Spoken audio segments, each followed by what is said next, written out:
Love. Some would say it took a backseat when the pandemic forced us apart. As a family-run and proudly Canadian-owned company, Charm Diamond Centres saw the need to bring us together with tales of love and created the Canadian Love Map podcast. Since then, we've shared hundreds of real, uplifting stories that prove love conquers all. So thank you for listening. We couldn't do it without you. And remember, love starts here. What the world needs now is love. More love. Stars literally aligned. He's always been the one. There's someone out there for everyone. I'm Nancy Regan, your host on the Canadian Love Map. We are on a journey to uncover and share love stories of all kinds. He's never forgotten to bring me flowers. We're hoping we're going to give a little good news to this world.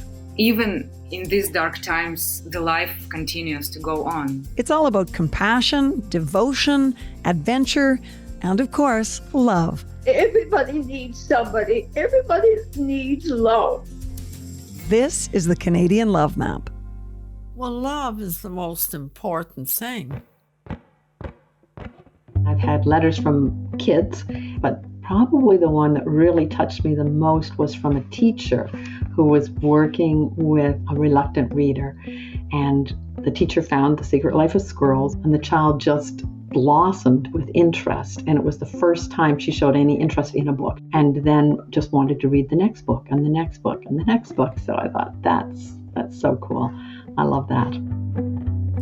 Today's love story belongs to Nancy Rose, a former teacher whose fun passion has transformed into an unusual new career. Her love of crafting and photography combined to give her a unique lens into the secret life of squirrels. This is the Canadian Love Map.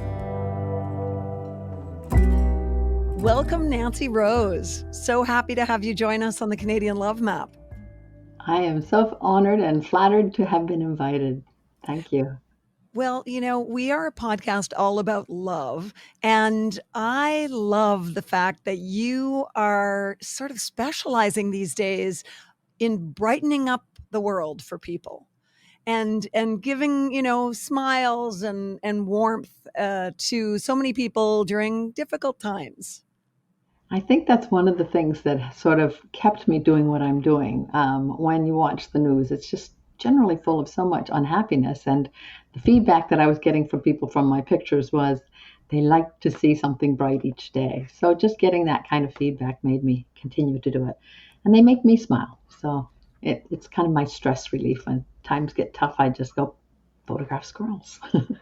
Well, I know that people of all ages enjoy your books and your pictures, but I'm thinking particularly of children and how magical they must find them. I'd like to take you back to when you were a child. If you would just tell me what you were like growing up. Oh, that's interesting. Well, I was the second oldest of 7 children, so I was always busy, I guess, more as the big sister, the babysitter looking after the younger ones. And I babysat a lot with neighbors. So I think, we had lots and lots of books. But I don't think I was totally into books until a little bit older. But I always liked crafts. And so my sisters and I were always making our own things. You know, with 7 kids, you don't go buy a lot of toys for Christmas. You know, we get our one toy on our list and maybe a surprise. So it would be a doll or a dollhouse. And we made our own clothes, learned how to sew really young. And we made doll houses out of cardboard boxes. And I think it was just, we had this magical basement that, my mom said, don't worry about cleaning up. She said, just keep being creative. I can do the boring stuff like cleaning up. And somehow I guess I keep expecting her to come clean up after me still. Wow, what an extraordinary statement for her to make, because so many people are parented in a way that sort of crushes creativity. Exactly, yeah. And we had a lady up the street from us. I grew up in Antigonish. She taught art lessons on Saturday mornings. And I guess my mom realized it was just as cheap as a babysitter. So she sent my sisters and I all off for art lessons every Saturday morning. And my other 2 sisters were really good at drawing and painting. But when the pottery wheel came out, that's when I flourished. I really liked the 3D aspect of things. And so we loved it. So art was always a big part of our childhood. And what was your relationship like with nature when you were a kid? Um, we loved climbing trees. uh, and we always had cats. We were always dragging home some stray that we'd find on the street. My mother was very accepting and would let us keep them. I loved the cats. I had one cat that couldn't have its babies without me in the room. So I could get to stay home from school on birthing day because I needed to sit with the cat. And my sister had dogs, but she was kind of protective of her dogs because of the training, and I didn't know how to train them properly or whatever. But the cats were always my thing. She had birds as well. So there was always animals. The house was always full of animals. So people and animals were everywhere. I like the fact that you had in common with squirrels that you spent some time in trees. I do remember falling out of one. When did photography enter into your life? In high school, I thought we should start a photography club. And, I wasn't really interested in the sports as much. And then when I graduated from St. FX, went to Newfoundland to teach, one of the teachers at the school I was at offered a photography course. So I quickly signed up for that and just sort of fell in love with the whole idea. But, film camera, you had to mail your film away, and the whole slowness of the whole thing and not being able to get that instant feedback, it didn't really encourage learning. So I guess it was 2007 when digital cameras had come out. My son encouraged me to come to a course that he had signed up for. So we went together and we took the course, and I got really very interested then once I figured out how to put the pictures on the computer and that whole process where you could get your instant feedback. So then I was just like hooked, and spent, every day after I was teaching, I'd come home and I would just on my computer, looking at photos, learning more all the time. So, you mentioned teaching. How did you become a teacher? What was that pathway like? When it came time to go to university, I was so interested in arts and making things, and kind of wanted to go to NASCAD and study art. And my dad sort of thought, no, that's just for hippies. So living in Antigonish, St. FX was there, and they had the home economics program, which to my mind then was the combination of science, which I was good at, and the arts, the creative side. So I majored in textiles and design. And in my fourth year, I guess I realized I'm not going to go and move off to Toronto or Montreal. I'm not a big city girl, and that's where all the kind of textile fashion stuff would happen. And so I took the extra courses to become a teacher. And then when I graduated, went off to Newfoundland, and I taught home economics for 12 years in 3 different communities in Newfoundland. Well, I bet you were a wonderful teacher, even only because of that hint you gave me about your mother really allowing for your creativity and allowing for mess. And of course, that's when kids are happiest, right? When they can make a mess. Yeah. What was it like teaching, and what age were you teaching? I was teaching a high school, junior high, 7 to 11, I guess, in Newfoundland at that time. They didn't have grade 12. So my first year, I taught sort of the full home economics program, my first 2 years on the West Coast in Deer Lake. And then I moved to Bonavista and taught the foods and nutrition. And so that was mostly just cooking. So that was great. But at the end of 5 years, I'm kind of a 5-year person. I've sort of like, okay, been here, done this, need a change. And a job position came up in Gander, and my husband found a job in Gander as well. So we moved to Gander, and I did the clothing and textiles program. So that had an element of textile crafts, everything from sewing, knitting, weaving, crochet, whatever, batik, tie-dye. So loved that. That was just a terrific program. And then we moved back to Nova Scotia. So at some point in your life, your love of crafts and photography combined with what was probably a growing love of nature and bubbled up into this amazing new pastime that has become a career. Right. Tell me how that happened. Well, it was just interesting that, it just kind of brought everything together that I liked doing. When I started with photography, people said, well, you have to find your style, have to find your niche. And I was like, I don't know what that is. But in the end, when I look back, I wasn't so much my style, it was just the thing I liked to do. And I thought, when I had my camera and my macro lens, I was just discovering so much about nature and bugs and flowers. And I loved floral photography and stuff. But when the squirrels came to my bird feeder, I thought, okay, there's a subject that moves. So that's another skill I can work on. And then I started to observe them and realized how interesting squirrels were. So that just kind of all came together too. And how was that idea born? Do you remember? Was there a day when you were watching the squirrels and you thought, I could put my craftiness to use here and have some fun? Yeah, well, actually, it was probably about this time of year, maybe 2010, 2009. And I put my pumpkin that was carved out on my back deck. And the squirrel came along and he stood up on top of the pumpkin and he put his paw on the stem of the pumpkin. And I looked at him and I thought, you look regal, like a captain of a ship. Now, wouldn't that be cool if you were standing on a little ship? And then because the pumpkin was carved, I thought, I'm going to stick some seeds inside the pumpkin and see what happens. So the squirrel kind of went in through the funny pumpkin mouth and came back out. And it kind of looked like the pumpkin was eating the squirrel or spitting out the squirrel. And it was just, it just created some funny shots. And so then I thought, oh, well, this is way better than the squirrel just sitting there, munching on sunflower seeds or peanuts.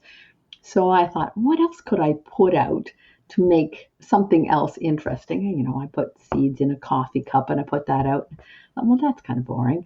And then I thought, no, there should be a coffee cup the size of the squirrel. And I found a tiny bathtub that was made for bath soap. And I put my little bathtub out and put the seeds in it, and the squirrel hopped in and he sat on the edge of the tub. And I thought, oh, now this is cool. And so then it sort of started me off on the whole process of what kinds of things can I find that are squirrel-sized to make a little scene with and tell a story with. And I quickly discovered there weren't many things that were the right proportions for the squirrel. So I started making things. And that's kind of where the making part came in.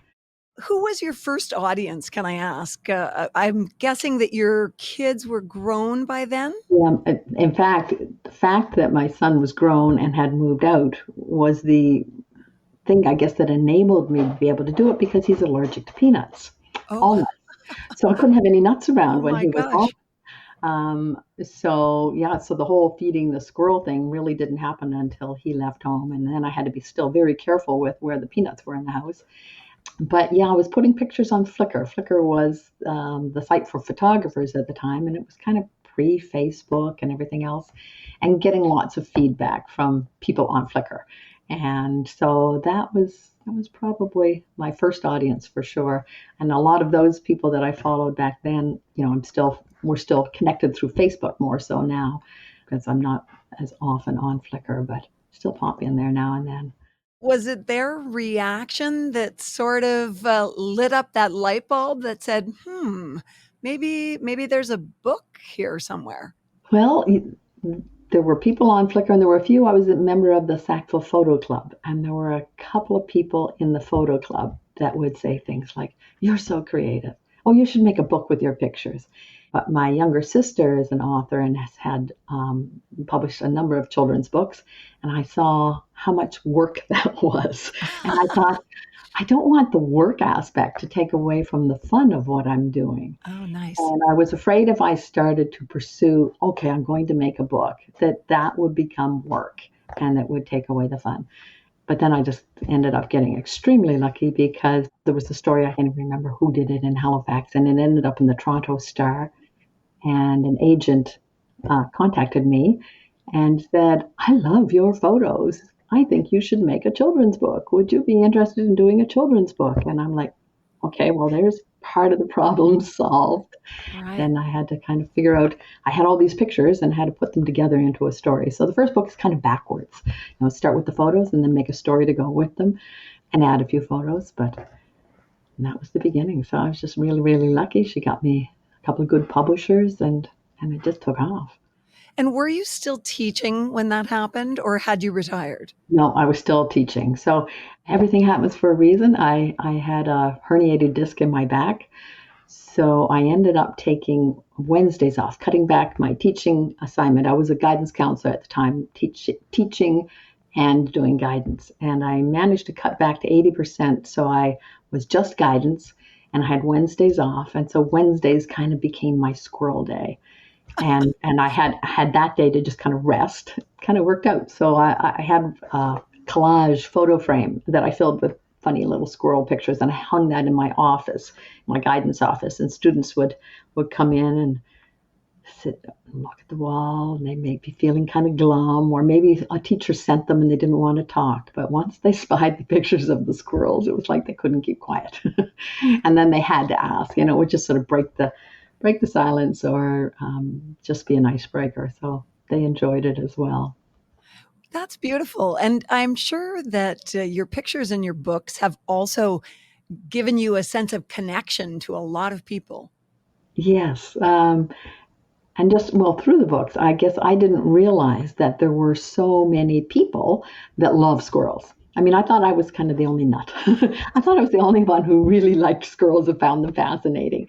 And then as soon as I was on Facebook, where kind of more feedback than my Flickr, I realized that there were, sites for just squirrels and people whose Facebook pages were named after their squirrel, and so many people who rehab squirrels, especially in the US, and raise squirrels as pets. And there's just tons of squirrel people. So I realized, we got cat people, dog people, squirrel people.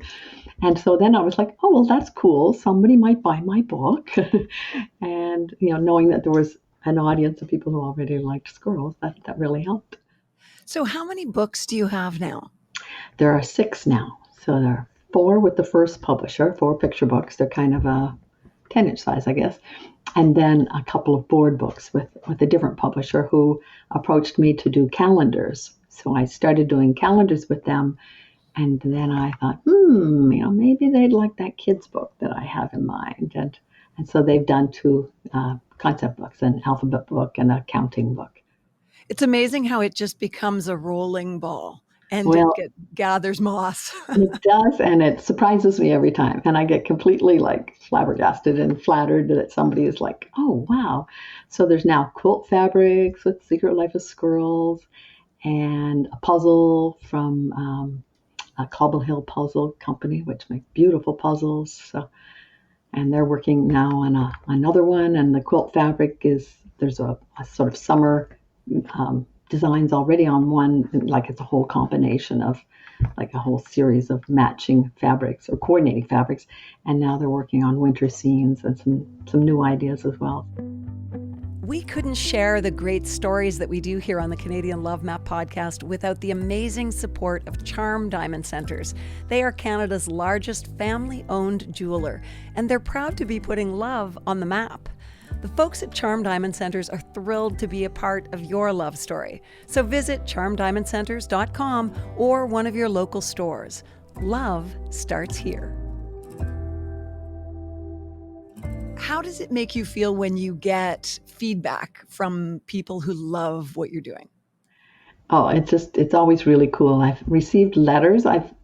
Sometimes I'm amazed that people have found my address or my email address. And I've had letters from kids from all over, from the US, but probably the one that really touched me the most was from a teacher who was working with a reluctant reader. And the little girl had dyslexia and didn't want to read books.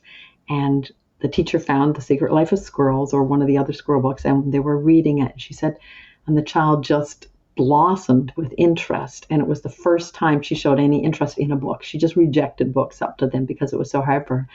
And then just wanted to read the next book and the next book and the next book. And that turned into her now interest in reading. And the little girl herself wrote me a letter. So she was, really working at overcoming because she was just fascinated with the book. So I thought that's so cool. I love that. Yeah. You're still teaching, Nancy. I guess you always do the thing. I think being the big sister, I think I drove everybody crazy because I was kind of the teacher. If we did line everybody up on the stairs in the basement, and I was the teacher. Oh, yes, I can picture it now. All right. Well, thank you so much again for joining us today. Well, thank you very much for having me. It's been a pleasure. It's like the creativity is just boiling over. Yeah, yeah. Overflowing the pot. And you mentioned that your books, some of those books are about 10 inches, but I really got a kick out of seeing a book that was probably not quite 1 inch by 1 inch in one of your sets. So it's a scene where a squirrel is living, and one of the books is The Secret Life of Squirrels. Tell me about that. Well, I just thought, well, that would be kind of fun. In fact, the first time I did it was before my first book was even published. Was making my own calendars. I just, I had my photos and I thought I want to share them with family and friends. So I was making calendars using Vistaprint. And I think my first scene with a book in it was either a squirrel on a bed. And so I made a little book and I just, kind of wrote the cover.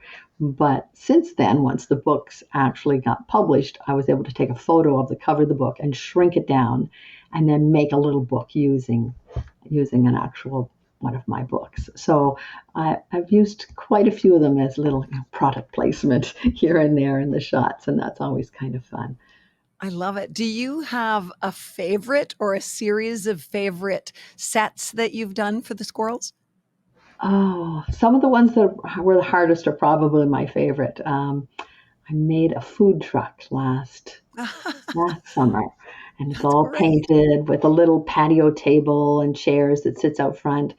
And I've got the little kitchen-y stuff inside and everything. Unfortunately, you can't really see it in the photo. I think the photo for that one is going to be in next year's calendar.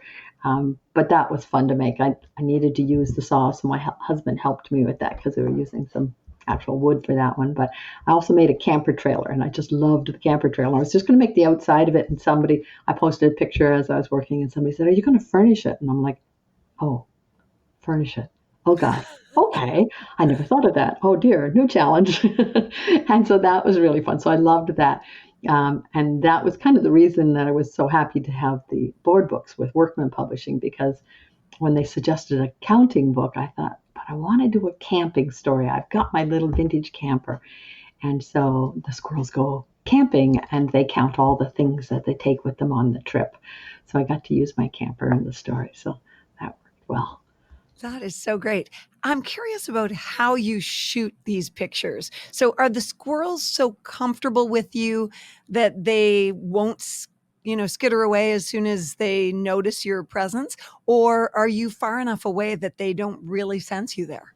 Well, actually, when I'm taking the pictures, for the most part, mainly because of the weather, I'm actually, if you can see me here, I'm sitting in front of my computer, and you can see my camera has a big zoom lens, and I just open the window beside me, and I have things just set up on a table right out on my deck, and I can just shoot. But the squirrels are very used to me. Like, they'll take the peanuts from me.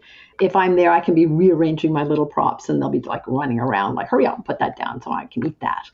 But these are new young ones, and so when I had all my ideas and I was ready to get started again, I thought, are they going to participate? But it didn't take them long to figure out I'm the source of food.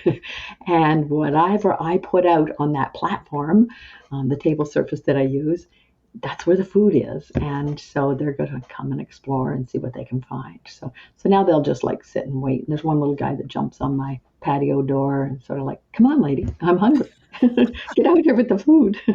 Can you tell the difference between the squirrels? Like, do you have your favorites? Or my first book was about Mr. Peanuts, and I could definitely tell him apart. He was just different than the others. He was just chunkier and more knowing, and he'd just look at me, and he was so friendly, and he would come over and just take the peanuts and sit right beside me. And I even have a photograph. He kind of climbed up my arm and sat there long enough for my husband to take a shot.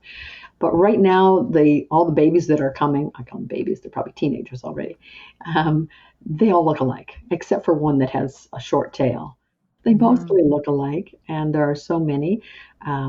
Sometimes there's about 6. Usually now there's mostly 4, so I think that's just all siblings from one family. But last summer there were probably 8 or 10 around a lot of the time. So, and they come and go, and then they all argue with each other, so it's hard to figure out who's who. what is the greatest gift that this hobby has given you? I guess it's given me something to fall back on, something for just something that brings me pleasure when there's tough times. Like I mentioned, I had a herniated disc. I couldn't shop. I couldn't wander around, couldn't go for long walks. So it was something I could do right in my yard. And then in the last number of years, I've had some deaths in the family. My creativity was stifled for a while after that. And yet, knowing I had something that made me smile, it really helped to think, okay, let's just take some photos, make something. I remember, going through Christmas feeling really low and thinking, and that was just following the death of a best friend. And I thought, I'm going to make something. And so just building something occupied my mind. And I just thought, she would think this is crazy, because she always thought she couldn't understand it, why I was interested in squirrels. And we had one of those relationships where we thought very differently, but yet she was my best coffee buddy. And so I was kind of making it and thinking about her a lot, just thinking she would laugh at this. She wouldn't know why I did this. But yeah, it just kind of helped me because it was something that would give me pleasure. It's interesting. You mentioned the macro lens. And I thought when you said that, it really is a practice of presence in a way. Like you're looking so closely at things and in such, a defined way. It must be like meditation in some ways for you. You named it, yes. And that's what I found when I got the macro, like taking pictures of flowers and bugs. I could spend hours, and it was just a way to shut my mind off of all the other stuff that was going on. And I could just focus on that one thing. And it was, like meditation. Some people will say, well, you must have so much patience. Like the other day, I probably took 400 shots. In the end, I might end up with 3 that I really like. And I say, in a way, it's kind of like going fishing. You sit there all day and you might catch a fish and you might not catch a fish. So I might get a shot that I really like, or I might not. I might have to try again the next day. But it's just, I don't know, sometimes it's just a way of disconnecting from everything else too. I sometimes call it my work avoidance syndrome. As a procrastinator, I totally get that. I respect that. Say, no, dear, I'm working. You'll have to do the dishes. Perhaps you can put supper on. I'm taking notes now, Nancy. You're good. You are good. I wonder if that'll work at my house. Nancy, I love the fact that everything in your life has sort of led you to doing this. It's all combined to create this really interesting hobby and career. And I understand that now you are doing the Writers in the Schools program. Right. Yes. So that takes you back into the classroom. Exactly. I've been doing that for a number of years. So I have a bunch of schools lined up for this year. And that's the fun part too, because one of the messages I love to give to the kids is that right now, what you're learning and what you're doing could be your career someday, or it could be your post-retirement career someday, or it could just be your full-time hobby someday. But you never know. Everything that you're doing today as a kid could be the thing, that you're going to fall back on. You say, I know how to do that. I learned that in grade 3. And you can see their little eyes opening and their heads nodding and their teachers nodding. And do you feel like you're almost propping open the door? I think about putting in one of those door stoppers, propping open the door so that they don't close it on their creativity, because that's so often, Brene Brown talks about art scars, how children have to pack away their creativity, and they might have loved painting, they might have loved drawing, but they just stop. And so many adults say, oh, I'm not creative, or I can't draw. And of course, we can all draw. Right. We can all paint. Exactly. Yes. And one of the things that I think I try to convey to them also is that, and it kind of ties to the book. The first story, it talks about Mr. Peanuts. He's a rather unusual squirrel. So I kind of talk about, what does unusual mean? And it means it being a little different. And is it okay? And I said, when I started with the photography, and I'll go to photo club, everybody's doing wedding photography and baby photography. And then I was the unusual person who was taking pictures of squirrels. She's nuts.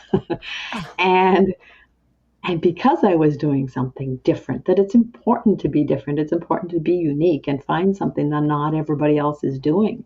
And and just trying to convey that message to them that, be yourself and do the thing that you love to do. And even if people don't accept it right now, that doesn't mean you should stop doing it. I love what you're doing. And I also think it's inspiring to so many other people to see you pursuing your passion like this.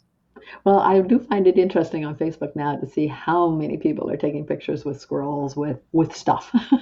And so whether they saw my pictures, around the time I started doing it, I discovered there was a gentleman in Sweden who was doing something similar. And then, over the years, several more came along. There were a few more predominant people. I thought at one point, we got a little community of us, but now there's lots of people doing things. And some are not as artistically or photographically well done, but you can see how much pleasure people are getting. And during COVID, picnic tables became a great feature in photos. Everybody was getting a squirrel picnic table and taking pictures of their squirrel, and that was kind of neat to see. So, yeah, it is fun just to see how it may have impacted other people, whether it was my photos or somebody's photo that was like mine that everybody copied, whatever. It's pretty cool. And do you have grandchildren? Yes, 2 little boys who are delightful. It must be a joy for them to see what you do and a joy for you to see the curiosity it provokes in them. Yeah, it was cute. My son mentioned that Isaac is the youngest one. He said he goes to the library. Every time they go to the library, he hands out all my books to all his friends. Oh, that's so great. I'm sure they're proud. Oh, yeah. And Nancy, I'm curious about whether you have a message for anyone out there who's listening. Perhaps they're retired and they don't have an exciting passion project. What sort of advice or message do you have for them? If they don't have a project now, is it because there's something they used to love doing that they've just been afraid to get back at doing? Or have allowed a barrier to prevent them from doing it. But, dig into your past and think about, how did you spend your time at different points of your life? And if there wasn't something that really grabbed them, there's so many courses on the go. And if you don't want to go to a course, the internet is so full of stuff. Open Pinterest. I mean, there's just so many avenues to find interests, I think, with YouTube videos and other things like that. So I hate seeing people who look bored and appear to be bored with their life and can't find enough hobbies or things to keep them interested, because there's so many opportunities. And if nothing else, just go for a walk outdoors. And enjoy the nature. I just want to say thank you for making us all smile, because your pictures and your books are just a pure delight. Well, thank you very much for having me. I'm so glad you enjoyed them. Thanks so much for listening to the Canadian Love Map. This podcast is presented and made possible by Charm Diamond Centers. It's hosted by me, Nancy Regan, and is produced and distributed by Podstarter. We love sharing love stories of all kinds, and that could include yours. So do you or someone you know have an uplifting tale to tell? Reach out to us on Facebook or Instagram using @CanadianLoveMap or email producer@podstarter.io. We'll be back next week with another love story to add to the map.